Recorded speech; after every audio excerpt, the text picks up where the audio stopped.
Yine bu kent. Trafik, sokaklar, kirli sırlarla dolu. Bir an önce buradan uzaklaşmak için can atıyorum. Şu hale bak. Ya bu çocuk da hep uyuyor, doyamadı yani bir uykuya. Daha gelmedik mi abi? Yok, daha çok yolumuz var, sen işine bak hadi. Yat. Kurallardan çok sıkıldım. Neymiş? Arabaya binince emniyet kemeri takılacakmış. Takmıyorum işte. Neyse ki gideceğimiz yerde kural mural yok. Ne istiyorsan yapabiliyorsun. Ne hayal ediyorsan yapabiliyorlar orada. Gökyüzünde kuşlar mı eksik? Hemen şu köşeye birkaç tatlı mutlu kuş ekleyelim diyorlar. Hava çok mu sıcak? Şimdi Antarktika'da olmak vardı mı diyorsun? İşte bak, düşünmem bile yetti. Bir dakika ya. Ufukta fokurdayan o şey ne? Buzul krater gibi bir şey. Yoksa Erebus Dağı mı o? Evet, gerçekten de o. Daha gelmedik mi abi? Yok, biraz yolu değiştirdim ben.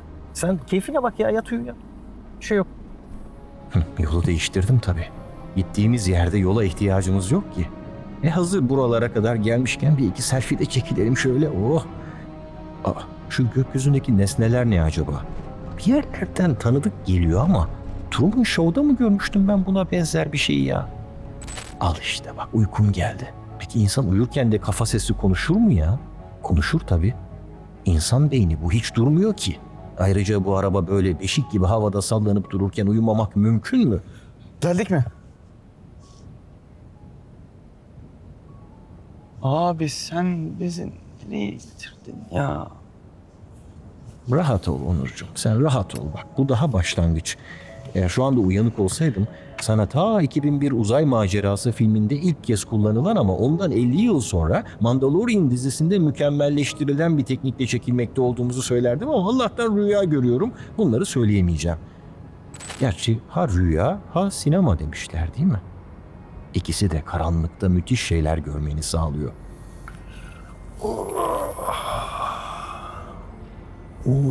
Aurora çıkmış ya. Vay. Harika.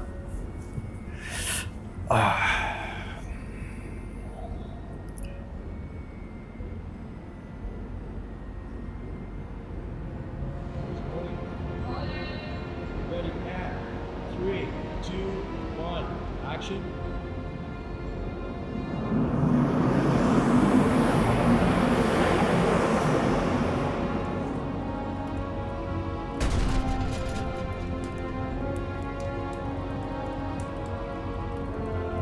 Şimdi geldik.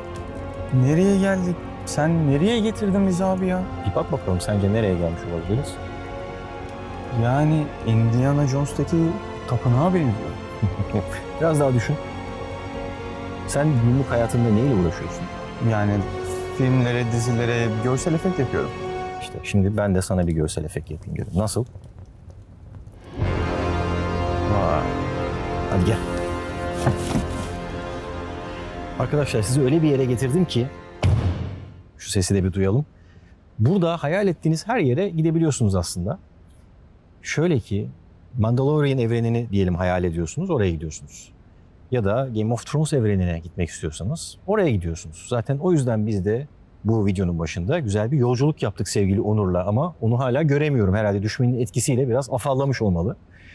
Ama aslında o sağ olsun bizi buraya getirdi, ben değil. Merhaba.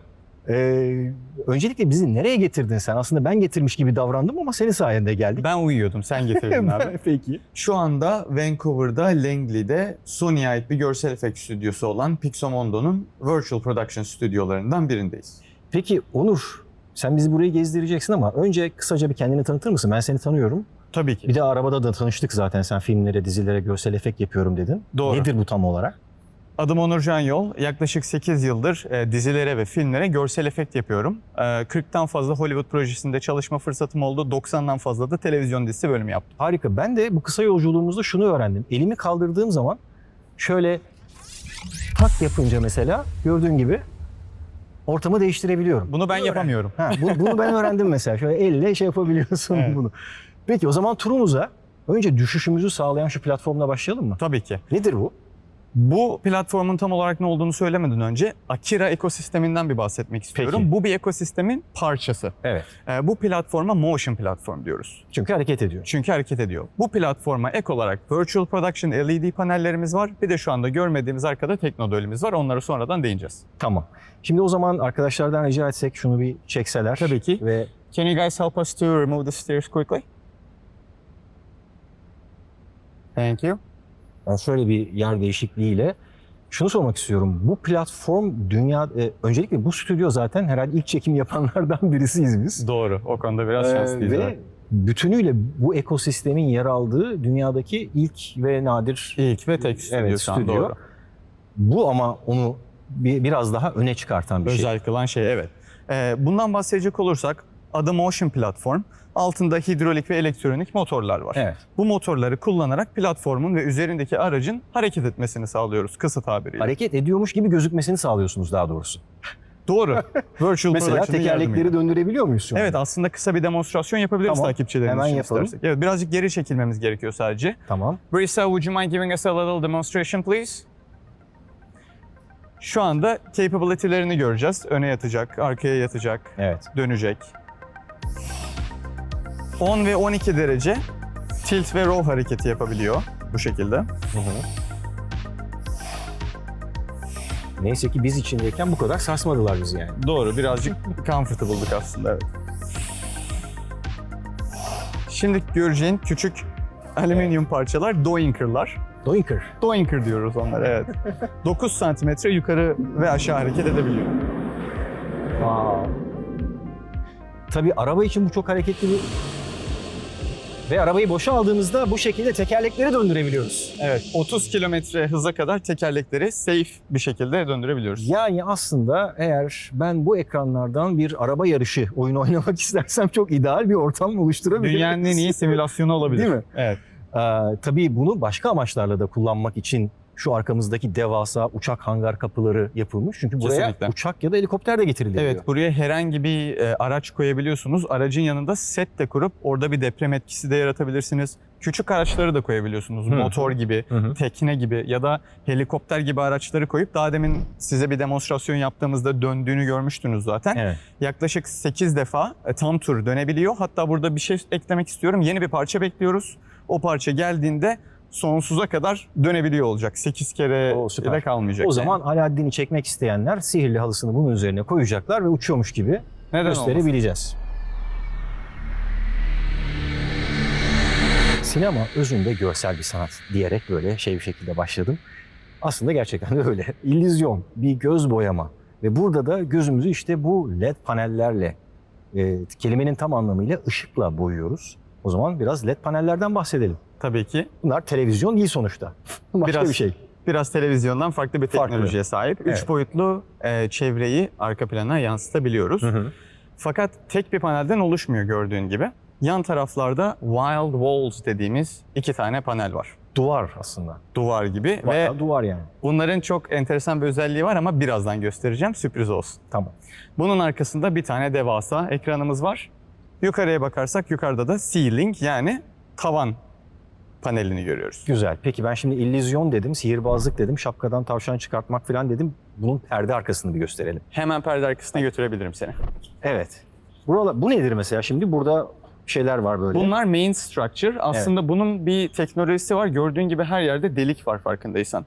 Bu delikler rastgele orada değil. Bunları rigleyebiliyoruz. Ne demek riglemek? Eğer bir ışık takmak istiyorsak, bir kamera ekipmanı kurmak Bulduğun istiyorsak deliğe vidayı takıyorsun. vidayı yani. takabiliyoruz. Tamam. Evet. Peki. Şimdi geldik işte perdenin arkası burası. Evet, burası o arka tarafta görmüş olduğumuz LED duvarın arka kısmı. Ayın karanlık yüzüne geçtik. Ayın karanlık tarafındayız. Burada izlemek zor olduğundan şöyle bir plaka ayırdım ben izleyicilerim Açılmış için. bir ekranımız var burada. Evet. Çok güzel. Peki. Şimdi burada gördüğümüz kabinete Sony Display Cabinet diyor.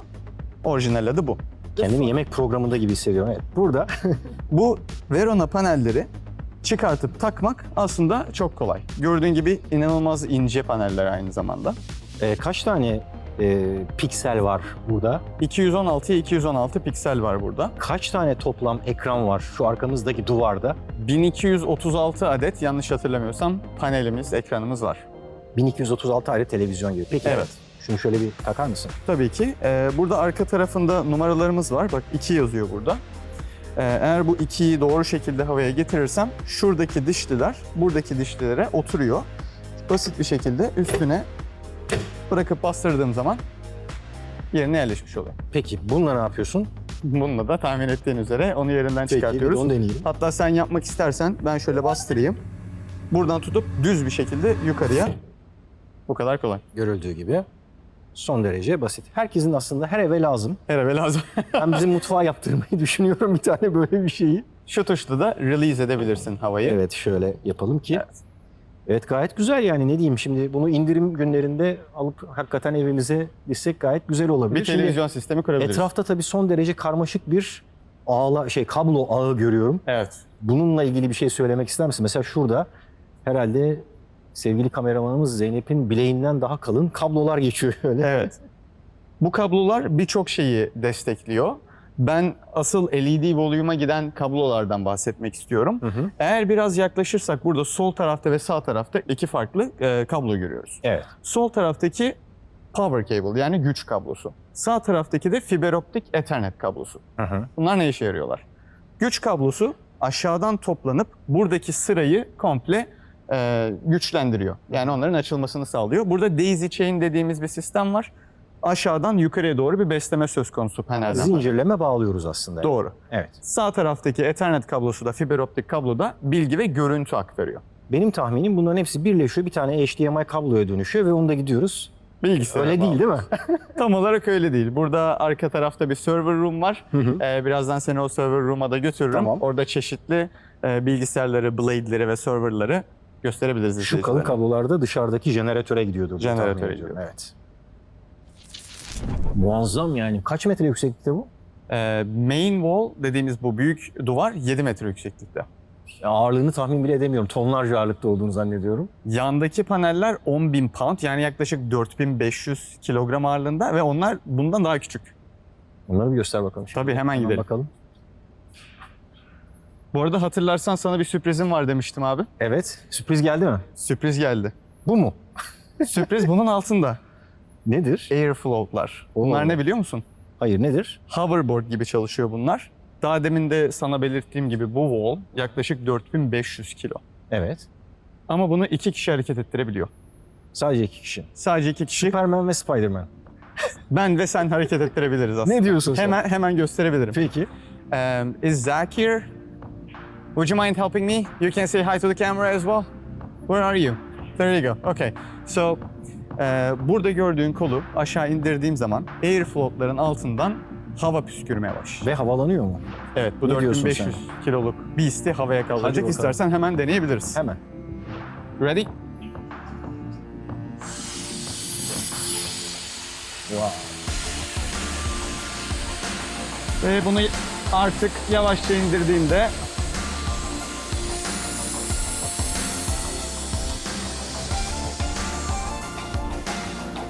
yerine tekrardan oturuyor. Gerçekten çok etkileyici.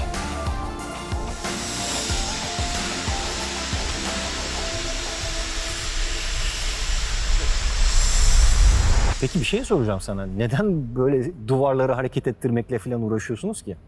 Çünkü yansıma ve ışıkla oynamak istiyoruz. Bu duvar aslında hareket eden bir ekosistemin parçası daha önce de belirttiğim gibi. Evet. Dolayısıyla bunları rahat bir şekilde hareket edebiliyor olmak görüntüye ayrı bir hava katıyor. Yani arka taraf sabit, duvarlar hareketli. Aslında tavan da hareketli. Tavan da hareketli. Hatta sana bir sürprizim daha var. Tavanı hareket ettirmek ister misin? Tavana tırmanır mısın diyeceksin zannettim. Hayır tırmanmam ama hareket ettirmek Tamamdır. isterim. O Ne zaman yapıyoruz? kumandayı hemen getiriyorum sana. Süper. Şimdi tavana baktığımız zaman biraz yavaş hareket ediyor olacak. Evet. Tek yapman gereken şey turuncu butona basılı tutmak. Evet. Kırmızıya bastığında bu tarafa doğru gidiyor. Yeşile bastığında diğer tarafa doğru gidiyor. Üçüne birden basarsan patlıyor. Basmasak daha iyi olur. Peki. Hazırım. Başlıyorum. Lütfen. Wow. İşte bu.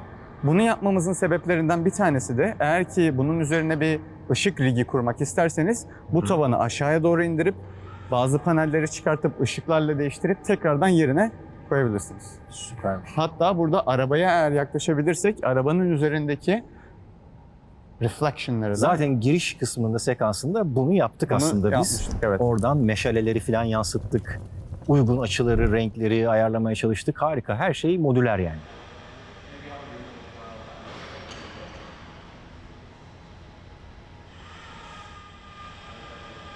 Şu yukarıda bir sürü kamera gibi bir şeyler var. Onlar nedir? tam olarak kameralar onlar. Valkyrie kameralar. Ne işe yarıyorlar? Bunlar bizim Crown diye tabir ettiğimiz bir tane tracker marker'ın 3 boyutlu dünyada nerede olduğunu yakalayan kameralar. Gösterebilirim sana. Göstersene mi? Evet, merak ettim. Ram, would you mind handing me over the crown, please? Thank you so much. And you can say hi to Turkish people. Şimdi buna crown diyoruz. Evet, Bunların her birinin içinde bir tane LED light var. evet. Bu LED light'lar infrared, Bunlar küçük bir pimpon topu gibi. küçük pimpon topları gibi, evet. Bu LED light'lar infrared ışık yayıyor. Hı hı. Bu infrared ışığı da o yukarıda daha demin göstermiş olduğun kameralar takip ediyorlar, görüyorlar. Peki bu ne işe yarıyor?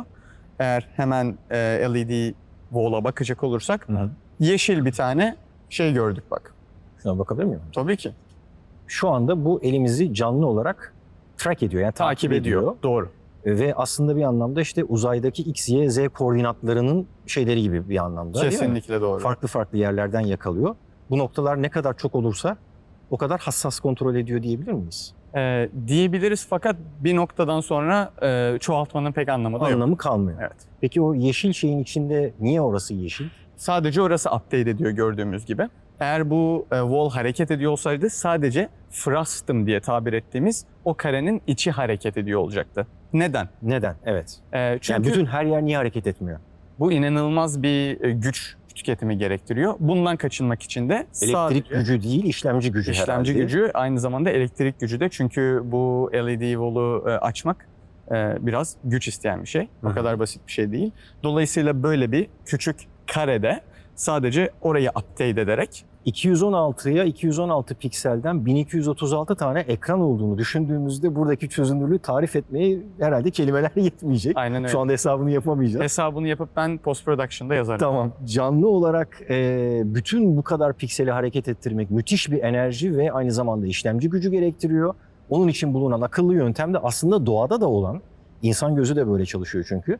Bir noktaya baktığında sadece o noktayı odaklayıp geri kalanı periferik görüntüye bırakmak. Bravo. Değil mi? Birazcık Burada da bulanıklaştıralım. düşük çözünürlük var aslında diğer kısımlarda. Evet. Onun içi ise gerçek anlamda yüksek çözünürlüklü ve inandırıcılığı sağlayan kısım. Evet, bunun nedenlerinden bir tanesi de bunu biz kameranın üzerine takıyoruz. Evet, çünkü bu bir kamera değil. Bu bir kamera değil, bu bir point of view. Evet. Yani şu anda benim tuttuğum şey aslında bir point of view fakat Evet. bunu kaydeden bir şey yok.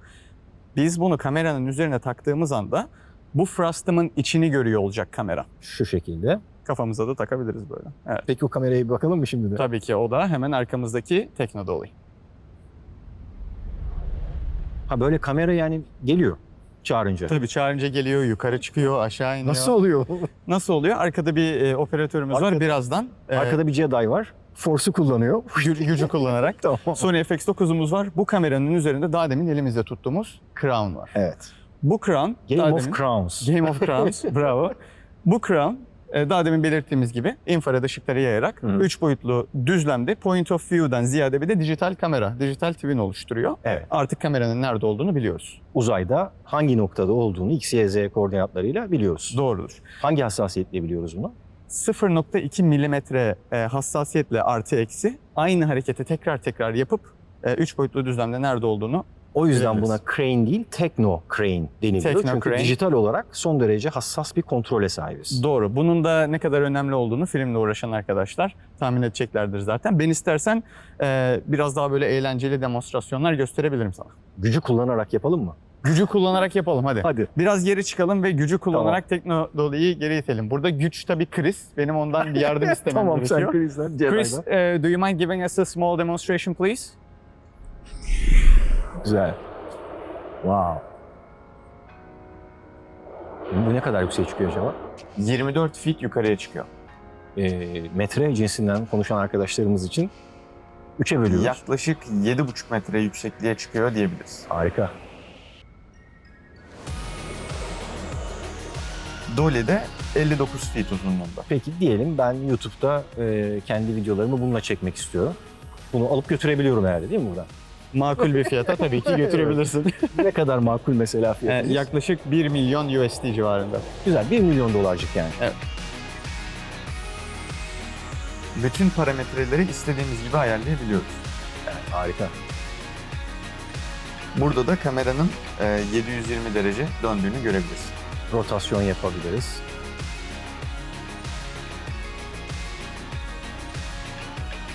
Şimdi sana Digital Twin'i göstereyim abi istersen. Tamam. Ama ondan önce bu hangar kapakları hakikaten yani ölçek anlaşılabiliyor mu bilmiyorum ama resmen bir uçak zaten havaalanı yakınlarındayız. Havaalanının Bir uçak hangarı büyüklüğünde bir yerdeyiz. Evet. Dijital twin evet. Dijital ikiz yani nedir bu? Dijital ikiz aslında burada gördüğümüz gerçek şeylerin dijital bir kopyası. Twin zaten Hı hı. ikiz demek. Bu dijital kopyada neler yapabiliyoruz biz? Zach burada. Do you want to say hi to the Turkish people quickly? Hello. So Zach burada dijital twin'le bazı denemeler yapabiliyor. Haftalar öncesinden production'a bu denemeleri gönderip bu shotların nasıl çekileceğini ayarlayıp buraya geldiğinde prodüksiyon aslında her şeyin hazır olduğu, Technocrane'in, Motion platformun ve arka planın entegre bir şekilde çalıştığı hazır shotları tek tuşta senkronize bir şekilde oraya gönderip shot'ı hızlı bir şekilde. Ön hazırlığı dijital ve sanal ortamda yapıyorsunuz. Sonra buraya gelince yönetmen düğmeye basıyorsunuz ve her şey birbiriyle uyumlu bir şekilde. Peki burada hepsini kontrol edebiliyor mu bu sistem? Her şeyi kontrol edemiyor. Buna ek olarak bir de aslında izleyicilerin birçoğunun da aşina olduğu Unreal Engine isimli bir oyun motoru kullanıyoruz. Unreal Engine. Peki onu da bir görebilir miyiz? O da hemen ön tarafta, istersen oraya doğru geçelim. Thank you. So, this is Unreal Engine. Alright, this one. This is the Unreal Engine Genius. Okay. So his name is Enrique. Do you want to say hi to the Turkish people? Nice to meet you, everyone. I'm going to switch back to Turkish quickly. Of course. Burası Unreal Engine operate ettiğimiz kısım. Unreal Engine'de bu arkada daha deminden beri gördüğümüz wall'u hareket ettiriyoruz. Environment'ı değiştiriyoruz. Environment dediğim şey 3 boyutlu çevre bu arada Unreal Engine'deki. Gördüğümüz duvar kağıtları aslında. Evet. Tam anlamıyla wallpaper çünkü duvar ve kağıt gibi üzerinde. Kesinlikle çok doğru bir söylem. Buradaki ışıkları değiştirebiliriz. Mesela yönetmen güneşin yönünü beğenmedi. Güneşin yönünü, dağın yönünü değiştirebiliriz. Sadece elimizdeki asetleri kullanmakla kalmayıp dışarıdaki gerçek bir ortamı LiDAR scan'le tarayıp onu Unreal Engine'in içine aktardıktan sonra 3 boyutlu olarak wall'da kullanabiliyoruz. Evet, güzel bir açıyla artık yavaş yavaş toparlayalım diyorum. Sen bir kere Kanada'da doğmadın. Doğru. Önce oradan başlayalım. Evet. Bir de dünya toz ve gaz bulutu. Oraya Gaz gitmeyelim. bulutuydu. Çok eski. Biraz daha ileriye gidelim. İstanbul'da doğdum. Bahçeşehir Üniversitesi'nde sinema ve televizyon okuduktan sonra bu sektörde görsel efekt sanatçısı olarak 4 yıl çalıştım. Türkiye'de çalıştın. Türkiye'de çalıştım. Peki yolun Kanada'ya nasıl düştü? Aslında benim ilk hedefim Avustralya'ydı. İşte Peter Jackson'ın şirketi Yeni Zelanda'da, oraya yakın Avustralya'da güzel oraya şirketler geçelim var. falan. Geçerim. Sonra Covid oldu. Malum kapıları kapattılar. Geçemedim. Yönümü Kanada'ya çevirdim. Çünkü prodüksiyon burada da çok yüksek ve çok iyi fırsatlar var. Hatta Vancouver aslında ikinci Hollywood diye geçiyor. Değil mi? Evet. Hollywood'da vergi nedeniyle çok yüksek maliyetli olan bir takım prodüksiyonlar, mesela X-Files gibi benim çok sevdiğim diziler tamamen Vancouver'da sanki Amerika'daymış gibi çekiliyor. Evet. Bu sanki dünyanın herhangi bir yerinde çekiliyormuş gibi şeyini en iyi de zaten bu stüdyolar sağlıyor. Bu stüdyolar sağlıyor ya da ben de size bunu verebilirim. Nasıl yani? Yani sonradan görsel efektle, compositingle. Evet, işin zaten büyük kısmı o. Yani illüzyon dedik zaten. Görsel efekt sanatçısından daha iyi bir modern devir illüzyonisti ben tanımıyorum. Senin yolun Kanada'ya düştü. Peki Kanada'ya karar verdin. Evet. Gelmek nasıl oldu? Nasıl, kolayca geldin mi hemen? Pek kolay olmadı fakat tünelin sonunda ışık var. Yüksek lisans yaptım ben burada Seneca College'da görsel efekt üzerine 4 Evet. yıl çalıştıktan sonra. Seneca College'dan mezun olduktan sonra da burada Pixomondo'da çalışmaya başladım. Peki senin yolundan gitmek isteyen, şimdi benim kanalımın izleyicileri zaten bir şeyleri öğrenmeye çok meraklı ve açıklar. Bu alanı tavsiye eder misin? Öncelikle oradan başlayayım. Yani görsel efekt. Bunu şunun için söylüyorum. Aynı zamanda yine benim kanalımın izleyicileri yapay zekayı da çok yakından takip ediyorlar. Ve işte bir takım yapay zeka modelleri daha şimdiden neredeyse bir kısa film çekebilme ya da görsel efekt oluşturabilme konularında Doğru. etkileyici gibi gözüken demolar yapıyorlar. Bütün bunlar bu büyük yatırımları tehdit ediyor mu? Ya da sizin gibi görsel efekt sanatçılarının geleceğini tehdit ediyor mu? Bir başka deyişle senin yolundan gitmek isteyenlere ya boş verin zaten AI geldi, bir iki promptla bunları yaparsın diyebilir miyiz? İş o kadar kolay mı? İşin özü hayır diyemeyiz kesinlikle. Tabii ki AI inanılmaz derecede destek sağlayan bir araç haline geldi. Evet. Fakat ilerleyen dönemlerde bu bir araç olmaktan çıkamayacak maalesef. Neden çıkamayacak diyorum? Çünkü bunu kullanacak artistlere her zaman ihtiyaç olacak. Aslında sadece artistler değil, AI'yi bir tool olarak, bir araç olarak kullanan artistler ön planda olacak. Fakat bunu yapmak için de aslında benim öğrencilerime söylediğim bir şey var. O da traditional VFX'i ya da kompozisyonu, görsel sanatları bilmek çok önemli. AI aslında burada ayrılıyor. Güzel sanatları bilen insanlar ve bilmeyen insanlar aslında aynı tool'u kullanarak aynı sonucu elde edemeyecekler. AI bir fırça ama fırçayı eline alıp da prompt yazıp boyamaya çalışan herkes ressam olamayacak bir başka değil. Kesinlikle. Mesela sadece bir tane Mona Lisa var ama herkes fırça ve kanvas sahibi olabilir. Peki öğrencilerime dedin, bizi izleyen genç arkadaşlarımız öğrenci olabilmek için kalkıp Kanada'ya mı gelmeleri lazım? Kalkıp Kanada'ya gelmeleri gerekmiyor. Hatta İngilizce bilmeleri de gerekmiyor. Bunun için iyi bir kurs hazırladım. Sadece evlerinde oturarak online bir şekilde sertifikalı, akredite edilmiş sertifikalı olan compositing yani görsel efekt kursuna katılıp onlar da bu maceraya adım atıp bir meslek edinebilirler. Ben özellikle internetin zaten bu tür imkanlarına bayılıyorum. Çünkü internetin daha düşük bandwidth erişimine sahip olduğu dönemlerde maalesef bu tür imkanlar yoktu. Bu arada Onur'un eğitimini ben aldım. Çok da gayet de güzel anlatıyor. O yüzden hani gerçekten teşekkür ediyorum. Çünkü idealist bir yaklaşım bu. O yüzden takdir de ediyorum seni. Teşekkür ederim. Özellikle belli ülkeler görsel efekt konusunda gerçekten ileriler. Kesinlikle. Mesela Kanada bu anlamda öyle bir yer. Kesinlikle. Burada görsel efekt konusunda, prodüksiyon konusunda çok ileri seviyede stüdyolar var. İçinde bulunduğumuz stüdyolar gibi. Mesele kaynaktı. Şimdi yavaş yavaş kaynaklar da ortaya çıkmaya başlıyor. Senin kursun var. Peki bir şey diyeceğim. Bu kursu aldı insanlar, sertifika sahibi oldular. Böyle uluslararası ortamlara gelip çalışabilirler mi? Kesinlikle. Dil önemli. Eğer İngilizce konuşabiliyorlarsa kurs bunun Sen bir geldiğinde parçası. konuşabiliyor muydun peki? Çok komik bir hikayem var, izninle bunu anlatmak Kısaca. istiyorum. Ben yüksek lisans başvurusu yaptığımda portfolyomu çok beğendiler 4 yıldır çalıştığım için, fakat İngilizcem yetersiz diye beni almadılar. Sonra ne yaptın? Sonra birazcık daha çalıştım. İngilizce sınavına tekrar girdim. Bu sefer yeterli puan alıp master'ımı başarıyla tamamladım. 2 yıl sonra da profesör olarak beni işe aldılar. Ya ben buna gerçekten inanamıyorum. Yani şöyle, her şeyden önce izleyicilerime şunu söylemek istiyorum. Yani yaparsınız arkadaşlar. Herkes yapabilir. Gerçekten öyle. Burada hedef sahibi olmak, vizyon sahibi olmak, o amaca yönelik harekete geçmek önemli. Harekete geçtikten sonra işte araçlar belli. Unreal Engine ücretsiz. İndirip kurup şey yapabiliyorsunuz. İşte compositing artist olmak için araçlar belli, artık Türkçe kaynaklarda var. Doğru ve iyi bir şekilde, hızlı bir şekilde. Hızlı bir öğrenebilirler. şekilde öğrenebilirsiniz. Dolayısıyla kendinizi geliştirme konusunda artık hiçbir bahane bence yok. Kesinlikle. AI gibi bir takım tehdit gibi gözüken şeyler de bence işleri hızlandıracak. Benim en sevdiğim filmlerden bir tanesi 2001 Uzay Macerası, Stanley Kubrick'in 60'lı yıllarda daha yaptığı ve back projection yöntemiyle çektiği bir film. O zamanki imkanlarla yapılabilecek en ileri seviye görsel efekt işi oydu. Kesinlikle. Ve oradaki hikaye kalıcılığına devam ediyor.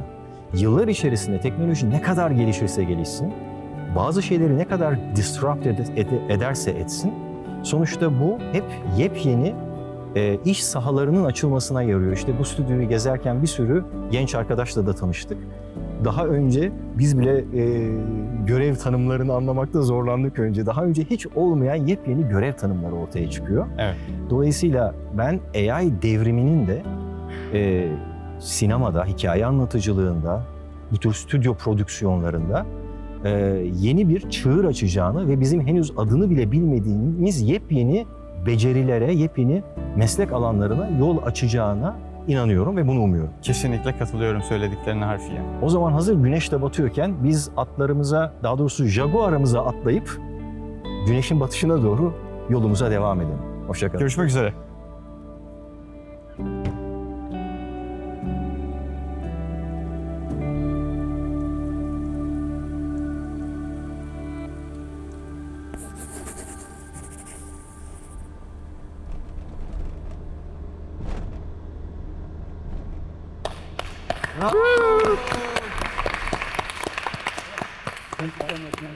Yeah, nice to meet you. Thank you so much for everything.